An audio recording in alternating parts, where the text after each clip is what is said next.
Hey guys, welcome to government jobs Gyan YouTube channel. Guys, आज की इस वीडियो में हम बात करेंगे आईबीपीएस क्लर्क 15 के new recruitment notification online form apply process के बारे में। जी हाँ दोस्तों, institute of banking personal selection IBPS ने क्लर्क 15 के 10,277 खाली पदों को भरने के लिए नोटिफिकेशन रिलीज कर दिया है। कैसे आप इस भर्ती में पार्टिसिपेट करने के लिए अपने फॉर्म अप्लाई कर सकते हो बिना कोई मिस्टेक किए हुए, इसकी पूरी जानकारी हम आपको स्टेप बाय स्टेप रजिस्ट्रेशन से लेकर प्रिंट तक इस वीडियो में देंगे। बस आपको इस वीडियो को स्किप के बिना शुरू से लेकर एंड तक देखना है। उसके बाद वीडियो पसंद आए तो इसे लाइक और शेयर कर दें। चैनल पर नए हो तो इसे सब्सक्राइब कर लें। साथ ही साथ आपको फॉर्म अप्लाई करते हुए जो जो भी प्रॉब्लम फेस हो रही है उन सभी का हल आपको इस वीडियो में मिल जाएगा। यहाँ पर आपको सभी डिटेल्स प्रोवाइड कराई जाएगी, जैसे कि कैसे आपको अपनी एजुकेशनल क्वालिफिकेशन की डिटेल देनी है, कैसे आपको अपने डॉक्यूमेंट अपलोड करने हैं, कैसे आपको अपना फोटो और सिग्नेचर अपलोड करने हैं, कौन सा डॉक्यूमेंट आपको कितने केबी में अपलोड करना है, कैसे फीस पेमेंट करना है। पूरी जानकारी आपको इस वीडियो में दी जाएगी। बस आपको एंड तक हमारे साथ इस वीडियो में बने रहना है।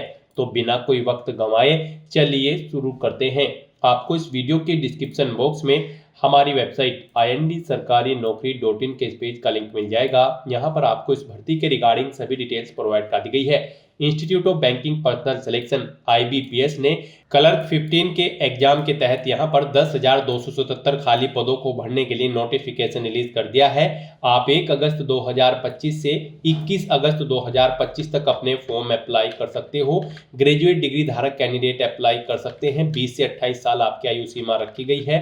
यहाँ पर जनरल, ओबीसी, ईडब्ल्यूएस के लिए 850 रुपये फीस है। SC, ST, PWBD, ESM, DESM candidate के लिए 175 रुपये फीस है, जो कि आप ऑनलाइन मोड से जमा करा सकते हो।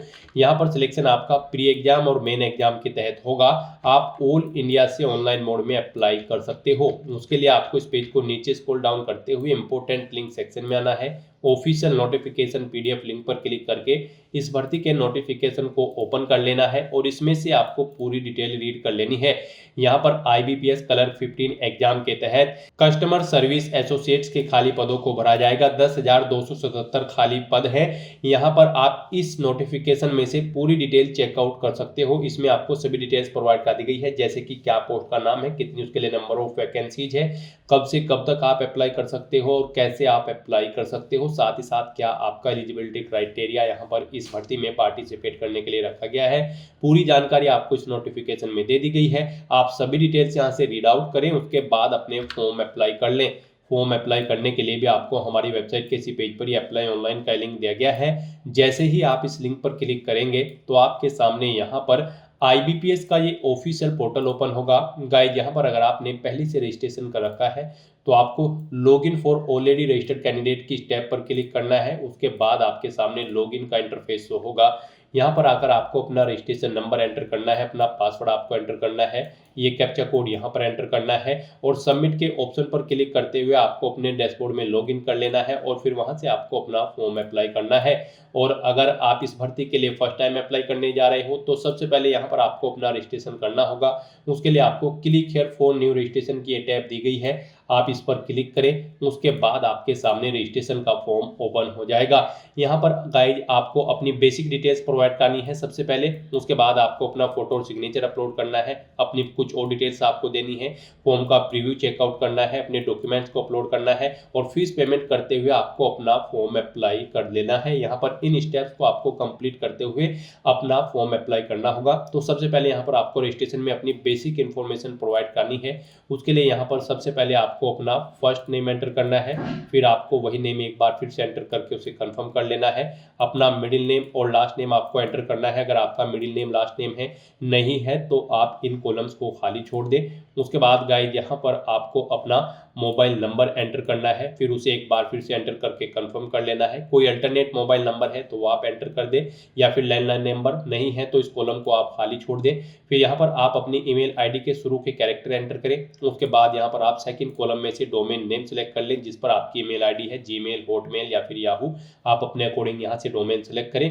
उसके बाद गाइज यहाँ पर आपको अपनी email ID, complete email ID type करनी है कंफर्मेशन के लिए। उसके बाद ये कैप्चा कोड आपको यहाँ पर एंटर करना है और फिर फिर सेव एंड नेक्स्ट के इस ऑप्शन पर क्लिक कर देना है। नेक्स्ट आपके सामने कुछ इस तरह से इंटरफेस होगा। यहाँ पर आपको एक रजिस्ट्रेशन नंबर और पासवर्ड प्रोवाइड करा दिया गया है। ये रजिस्ट्रेशन नंबर और पासवर्ड आपके रजिस्टर्ड मोबाइल नंबर और ईमेल आईडी पर भी सबमिट कर दिए गए हैं। आपको इन्हें केयरफुली नोट डाउन करके रख लेना है फ्यूचर यूज के लिए। और यहाँ पर गाइज अब आपको अपना फोटो अपलोड करना है, उसके बाद आपको अपना लाइव फोटो कैप्चर करना है या फिर इस क्यूआर कोड को स्कैन करते हुए आपको अपना फोटो कैप्चर करना है और उसके बाद यहाँ पर आपको अपने सिग्नेचर अपलोड करने हैं। तो यहाँ पर आपको अपना फोटो और सिग्नेचर अपलोड करने के लिए और लाइव फोटो कैप्चर करने के लिए गाइडलाइंस दी गई है। यहाँ पर आपको guideline for scanning the photograph and signature के इस लिंक पर क्लिक करना है। उसके बाद आपके सामने ये पीडीएफ ओपन हो जाएगी। यहाँ पर आपको आपके इन डॉक्यूमेंट्स को अपलोड करने के लिए गाइडलाइन दी गई है। इनके अकॉर्डिंग आपको अपने डॉक्यूमेंट अपलोड करने हैं। यहाँ पर आपका जो फोटो होगा उसका साइज 4.5 सेंटीमीटर इंटू 3.5 सेंटीमीटर होना चाहिए जो फोटो आप अपलोड करोगे। और यहाँ पर उसका साइज 20 KB से 50 KB के बीच में होना चाहिए, यानी कि डायमेंशन उसकी 200 इंटू 230 पिक्सल यहाँ पर प्रीफर्ड की जाएगी।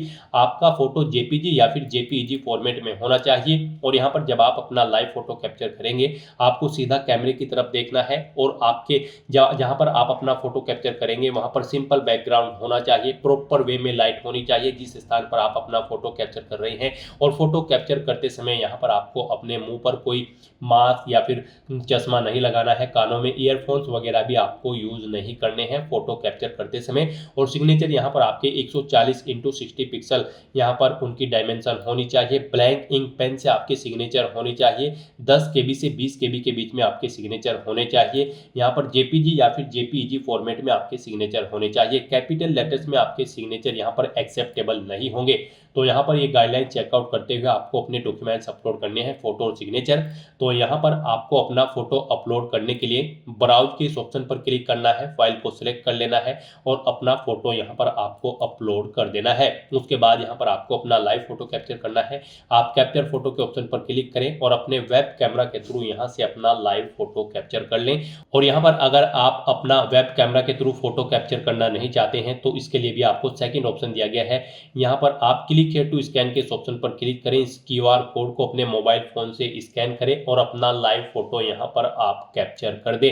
आपके मोबाइल में जो भी स्कैनर होगा बार कोड को या फिर क्यूआर कोड को रीड करने के लिए उससे आप इसे स्कैन करें और अपना लाइव फोटो यहाँ पर कैप्चर कर दें। उसके बाद आप इस चेकबॉक्स को ओके करें। फिर यहाँ पर आपको अपने सिग्नेचर अपलोड करने हैं। उसके लिए भी आपको ब्राउज के इस ऑप्शन पर क्लिक करना है, फाइल को सिलेक्ट कर लेना है और अपने सिग्नेचर को यहाँ पर आपको अपलोड कर देना है। फिर आपको इस चेकबॉक्स को ओके करना है और गाइस उसके बाद आपको अपना फोटो सिग्नेचर यहाँ पर अपलोड करने के बाद और लाइव फोटो कैप्चर करने के बाद नेक्स्ट के इस ऑप्शन पर क्लिक कर देना है। नेक्स्ट यहाँ पर आपको अपनी बेसिक डिटेल्स प्रोवाइड करनी है। यहाँ पर सबसे पहले आपको अपनी कैटेगरी सिलेक्ट करनी है। आप अपने अकॉर्डिंग यहाँ पर अपनी कैटेगरी सिलेक्ट करें। उसके बाद यहाँ पर आपसे पूछा गया है कि क्या आप PWBD कैंडिडेट हैं और आपकी डिसेबिलिटी 40% से अबव है।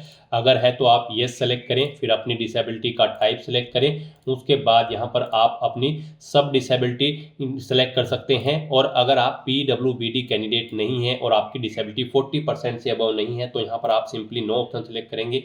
आगे की डिटेल्स आपको फिर नहीं देनी होंगी। उसके बाद यहाँ पर आपसे पूछा गया है, आपको इस पेज को नीचे स्क्रॉल डाउन करना है और फिर यहाँ पर आपसे पूछा गया है कि क्या आप person with specified disability covered करते हैं under the definition of section 2। अगर करते हैं तो आप यस करेंगे, नहीं तो यहाँ पर आप नो ऑप्शन सेलेक्ट करेंगे। यस ऑप्शन अगर आप सेलेक्ट करते हैं तो फिर यहाँ पर आपसे पूछा गया है कि क्या आपको एग्जाम के दौरान कंपेंसेटरी टाइम की जरूरत पड़ेगी, एक्स्ट्रा टाइम की जरूरत पड़ेगी। यहाँ पर अगर पड़ेगी तो यस करें, नहीं तो नो ऑप्शन सेलेक्ट करें। तो इस तरह से यहाँ पर आपको अपनी डिटेल देनी होगी। नहीं आप इस डिसेबिलिटी को कवर करते हैं इस सेक्शन के अंतर्गत तो यहाँ पर आपको नो ऑप्शन सेलेक्ट करना होगा, फिर आपको ये डिटेल्स प्रोवाइड नहीं करानी होगी। उसके बाद यहाँ पर आपको इस पेज को नीचे स्क्रॉल डाउन करना है, आपको अपना रिलीजन सेलेक्ट करना है। फिर आप अगर माइनॉरिटी कम्युनिटी के अंतर्गत आते हैं तो यस करेंगे, नहीं तो नो ऑप्शन सेलेक्ट करेंगे। उसके बाद यहाँ पर आपसे पूछा गया है कि क्या आप गवर्नमेंट, सेमी गवर्नमेंट या फिर पब्लिक सेक्टर में कार्यरत हैं, सर्विस करते हैं। अगर करते हैं तो आप यस करेंगे और फिर नहीं करते हैं तो आप नो ऑप्शन सेलेक्ट करेंगे। फिर यहाँ पर आपसे पूछा गया है कि क्या आप एक सर्विसमैन हैं। अगर हैं तो आप यस करेंगे, नहीं तो नो ऑप्शन सेलेक्ट करेंगे। उसके बाद आपसे पूछा गया है कि क्या आप डिसेबल्ड एक सर्विसमैन हैं। अगर हैं तो यस करें और फिर उसकी डिटेल दे, जैसे कि एक्चुअल सर्विस यहाँ पर आपको अपनी देनी है, डेट ऑफ रिलीफ देनी है। और अगर नहीं है आप डिसेबल्ड एक सर्विसमैन तो यहाँ पर आपको नो ऑप्शन सेलेक्ट करना होगा, ये डिटेल्स आपको फिर नहीं देनी है। फिर यहाँ पर आपसे पूछा गया कि क्या आप dependent of serviceman killed in action है। अगर है तो आप आप येस करेंगे, नहीं तो यहाँ पर आप नो ऑप्शन सेलेक्ट करेंगे।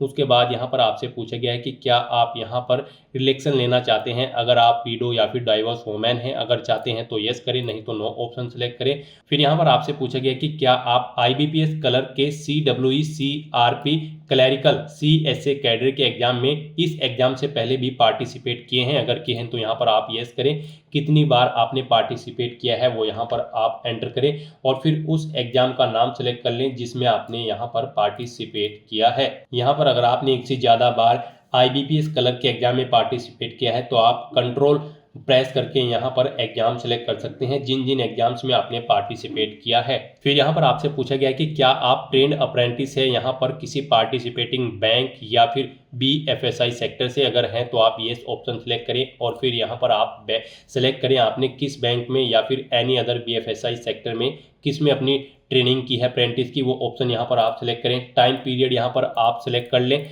उसके बाद यहाँ पर आपको HRMS ID of apprentice enter करनी है। फिर यहाँ पर आपसे पूछा गया है कि क्या आपने नेशनल अप्रेंटिसशिप ट्रेनिंग NATS के पोर्टल पर अपना रजिस्ट्रेशन कर रखा है, अगर कर रखा है तो आप येस करें और फिर अपना NATS का रजिस्ट्रेशन नंबर या फिर इनरोलमेंट नंबर यहाँ पर एंटर करें। और नहीं कर रखा है आपने तो फिर आप नो ऑप्शन सेलेक्ट करेंगे। उसके बाद यहाँ पर आपको अपनी नेशनलिटी सेलेक्ट कर लेनी है। फिर यहाँ पर आपको स्टेट सेलेक्ट करना है, जिस स्टेट में आप जॉब करना चाहते हैं यहाँ पर आप अपने अकॉर्डिंग ऑप्शन सेलेक्ट करें, स्टेट सेलेक्ट करें।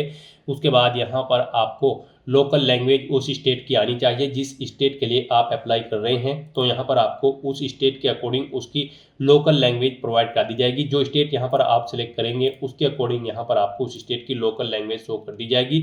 यहाँ पर आप ऑप्शन सेलेक्ट करें इनमें से जो भी लैंग्वेज में आपको प्रोफिशिएंसी है, यानी कि आप जानते हो उस लैंग्वेज को, और फिर आप यहाँ पर इस चेकबॉक्स को ओके करें कि यहाँ पर आप इस लैंग्वेज को रीड, राइट और स्पीक करना जानते हैं। फिर यहाँ पर आपसे पूछा गया है कि यहाँ पर जो आपने लोकल लैंग्वेज सेलेक्ट की है क्या वो आपके पास 10वीं क्लास में एक सब्जेक्ट के तौर पर थी या फिर उससे ऊपर की जो क्लासेस थी उसमें आपके पास सब्जेक्ट के तौर पर थी।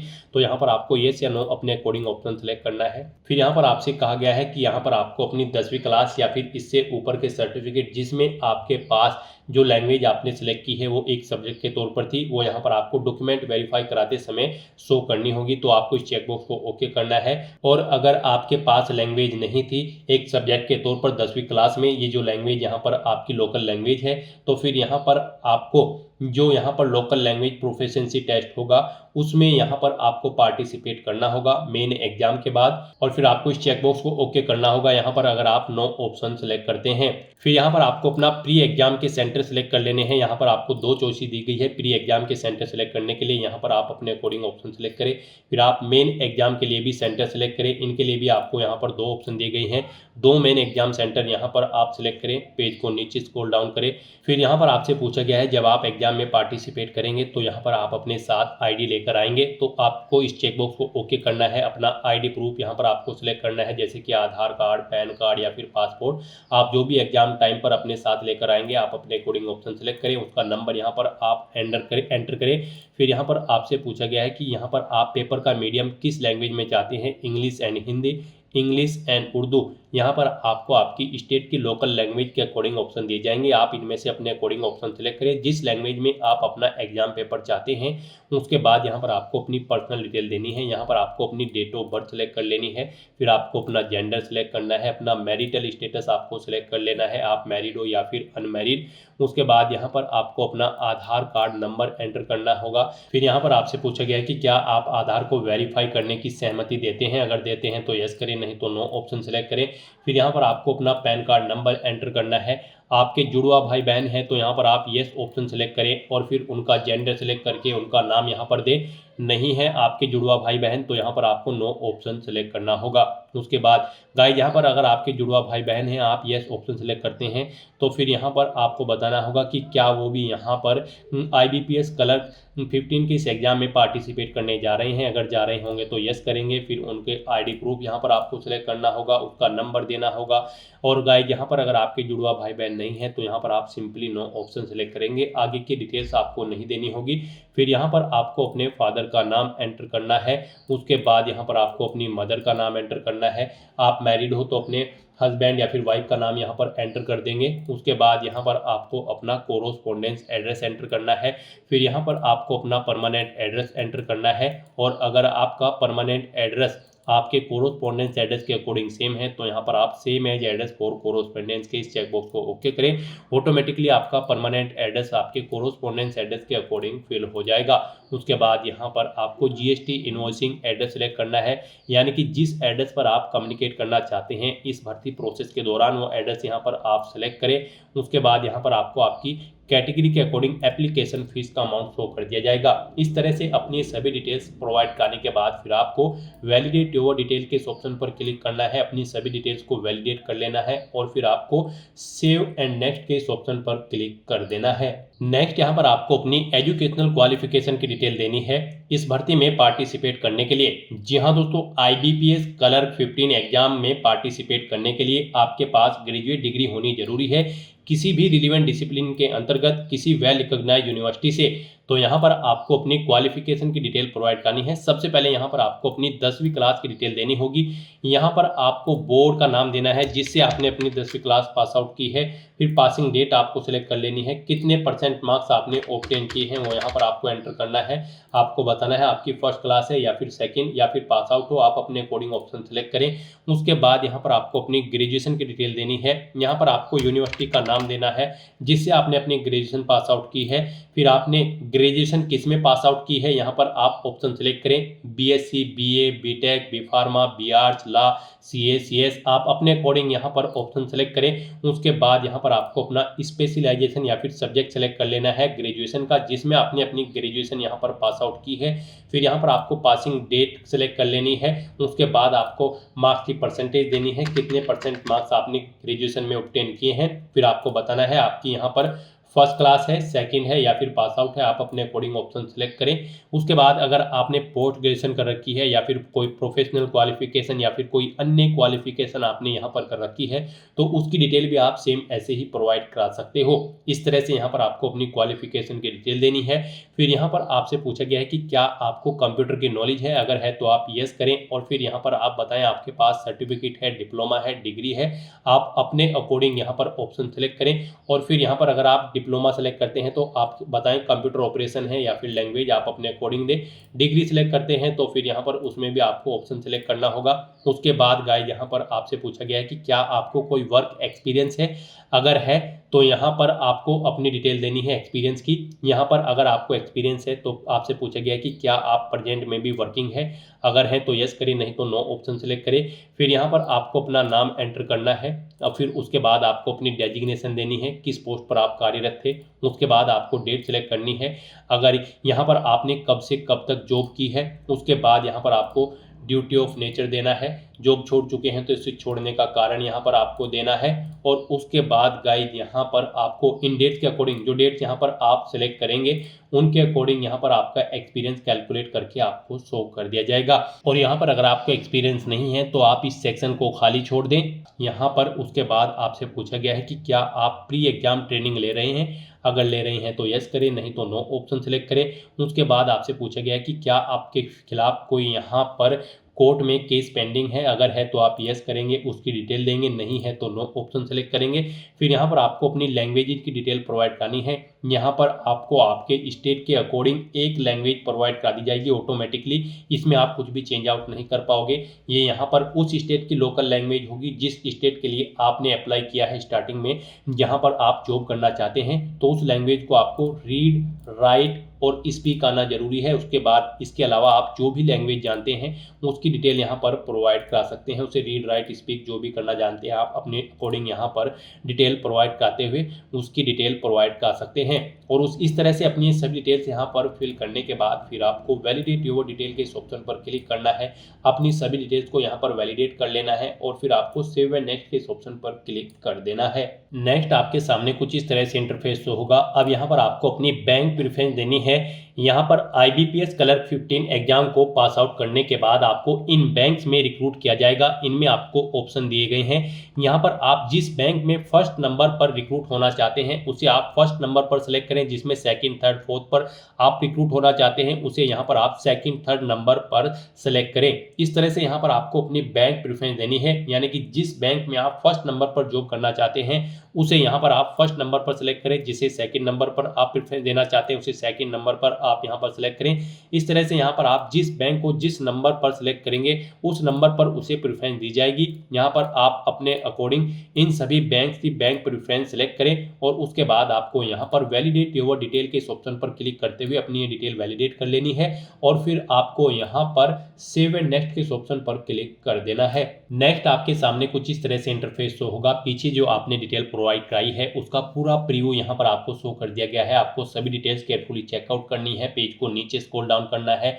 डिक्लेरेशन सेक्शन में आना है, आई एग्री के चेकबॉक्स को ओके करना है और फिर यहाँ पर आपसे कहा गया है आपने जो अपना नाम यहाँ पर फिल किया है वो आपके आईडी प्रूफ से मैच है तो आप इस चेकबॉक्स को ओके कर देंगे और यहाँ पर अगर आपके नाम में चेंज है तो आप इस सेकंड चेकबॉक्स को ओके करेंगे और उसके बाद गाइस यहाँ पर अगर आपको कोई मिस्टेक नजर आती है अपने फॉर्म में तो आप बैक बटन पर क्लिक करके एडिट कर सकते हैं और अगर सभी चीजें ओके हैं तो यहाँ पर अब आपको कंप्लीट रजिस्ट्रेशन के इस ऑप्शन पर क्लिक कर देना है।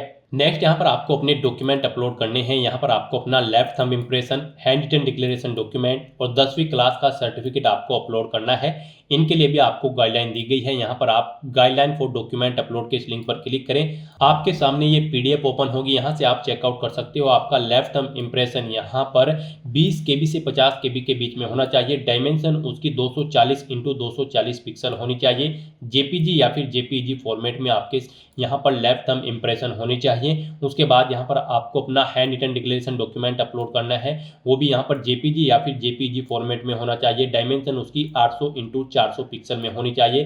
50 KB से 100 KB के बीच में आपका ये डॉक्यूमेंट होना चाहिए। फिर यहाँ पर आपको अपनी 10वीं क्लास का सर्टिफिकेट अपलोड करना है या फिर मार्कशीट। उसके लिए यहाँ पर आपकी ये फाइल पीडीएफ फॉर्मेट में होनी चाहिए। 500 KB से कम उसका साइज होना चाहिए। तो यहाँ पर आपको अपने इन डॉक्यूमेंट को अपलोड करने के लिए चूज फाइल के ऑप्शन पर क्लिक करना है, फाइल को सिलेक्ट कर लेना है और 1 बाय 1 करके अपने इन तीनों डॉक्यूमेंट्स को आपको यहाँ पर अपलोड कर देना है।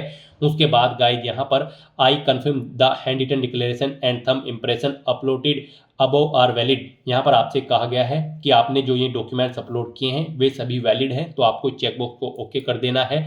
फिर यहाँ पर अगर आप डिजी लॉकर से फैच करके अपनी डिटेल यहाँ पर आप वैलिडेट करना चाहते हैं तो आप यस के इस ऑप्शन पर क्लिक करेंगे और डिजी लॉकर अकाउंट पर लॉगिन करके आप इन्हें यहाँ पर अपनी डिटेल्स को फैच कर सकते हैं और उन्हें वैलिडेट कर सकते हैं। और अगर आप डिजी लॉकर के थ्रू अपनी यहाँ पर डिटेल फैच आउट नहीं करना चाहते हैं तो यहाँ पर आप नो ऑप्शन सेलेक्ट करें। उसके बाद ये सिक्योरिटी कोड आप इस बॉक्स में एंटर करें और फिर गाइस सेव एंड नेक्स्ट के इस ऑप्शन पर क्लिक कर दें। नेक्स्ट आपके सामने कुछ इस तरह से इंटरफेस शो होगा। यहाँ पर अब आपको अपना फीस पेमेंट करना है। अगर आप अपने एप्लीकेशन फॉर्म का प्रिंट आउट लेना चाहते हैं तो एप्लीकेशन प्रिंट के ऑप्शन पर क्लिक करके आपने जो पीछे फॉर्म फिल किया है उसका आप प्रिंट आउट ले सकते हो। और यहाँ पर अब आपको अपना फीस पेमेंट करना है। यहाँ पर आपको आपकी कैटेगरी के अकॉर्डिंग एप्लीकेशन फीस का अमाउंट शो कर दिया जाएगा। गाइस यहाँ पर हम आपको बता दें, अगर आप जनरल ओबीसी ईडब्ल्यूएस कैंडिडेट हैं तो आपको 850 रुपये फीस देनी है। SC ST PWBD ESM DESM candidate हो तो फिर आपको 175 रुपये यहाँ पर फीस के रूप में जमा कराने होंगे, जो कि आप ऑनलाइन मोड से जमा करा सकते हैं। यहाँ पर फीस पेमेंट करने के लिए आपके पास दो ऑप्शन हैं। आप यहाँ पर बिल डेस्क या फिर CC एवेन्यू के थ्रू किसी भी मोड का यूज करते हुए अपना फीस पेमेंट कर सकते हो। बिल डेस्क ऑप्शन अगर आप सेलेक्ट करते हैं तो फिर यहाँ पर आपको ये कैप्चा कोड इस बॉक्स में एंटर करना है और उसके बाद सबमिट के इस ऑप्शन पर क्लिक कर देना है। बिल डेस्क ऑप्शन आपके लिए बेस्ट रहेगा। यहाँ पर आप debit card, credit card, net banking, wallet, cash card, QR code के थ्रू या फिर UPI के माध्यम से आप अपना फीस पेमेंट कर सकते हो। इनमें आपके लिए UPI सबसे बेस्ट ऑप्शन रहेगा। आप UPI के इस ऑप्शन पर क्लिक करें। उसके बाद गाइस यहाँ पर आप मेक पेमेंट के इस ऑप्शन पर क्लिक करें। फिर यहाँ पर आप प्रोसीड विद पेमेंट के ऑप्शन पर क्लिक करें। उसके बाद आपके सामने कुछ इस तरह से इंटरफेस होगा। यहाँ पर आप अपनी UPI ID एंटर करके मेक पेमेंट के ऑप्शन पर क्लिक करते हुए अपना फीस पेमेंट कर सकते हैं।